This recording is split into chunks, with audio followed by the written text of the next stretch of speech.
First things first, hit the like button. It's free. It doesn't cost anything. If you're new to the channel, my name is Jordan Jareb. I spent 5 years in the Florida Department of Corrections. Part of that time I spent at the Administrative Management Unit. I was housed with some of the most dangerous gang members in the world, okay? High-ranking people. I've been housed with MS-13, Latin Kings, Gangster Disciples, Bloods, Crips, Aryan Brotherhood, you name it. I've met a lot of people from all over the place. And I have sources, okay? And I just got told moments ago by a member of a high-ranking gang that these flock cameras in the coming months at an undisclosed times rather, will be destroyed. These flock cameras will be destroyed in large part by kids that will be paid bounties to destroy them with paintball guns, BB guns, etc.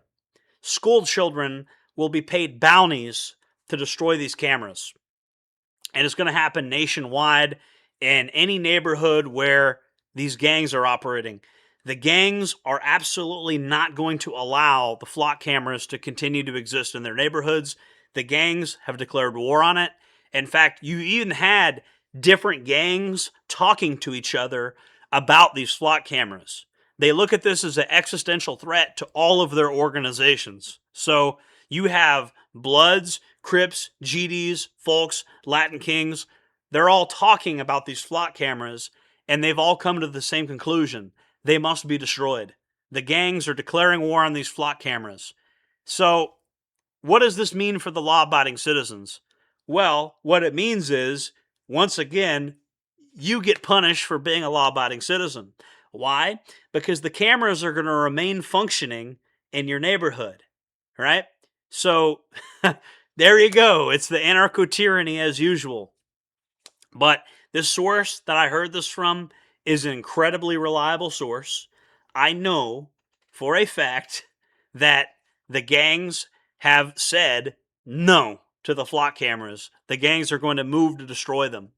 In fact, they've even moved to try to mitigate the risk of getting caught by having juveniles destroy them for them, right? So I think how they're going to do it is they're going to pay like bounties out, but I don't know exactly how they would prove the bounty. I don't know if the kids are going to have to film themselves doing it or how they're going to do it. I wasn't informed that. And I don't know when this is going to happen. This might happen 2 or 3 months down the line. If I had to guess, it probably during a rainstorm is when a lot of these are going to happen. Is probably during rainstorms up north, probably during like snowstorms, during hurricanes, or just during situations where the police would otherwise be distracted. I think they're going to take advantage of stuff like that. But yeah, these gangs, they're tearing the cameras down 100%. And I just wanted to let you guys know, if you guys have any comments about that or any just general comments about the flock situation, please feel free to leave a comment. I try to reply to many comments. I haven't been able to reply to as many as I've used to be able to, but I do read all your comments, and I'll try to reply to as many of them as possible. I'll see you guys in the next one. Jordan Jareb, signing off.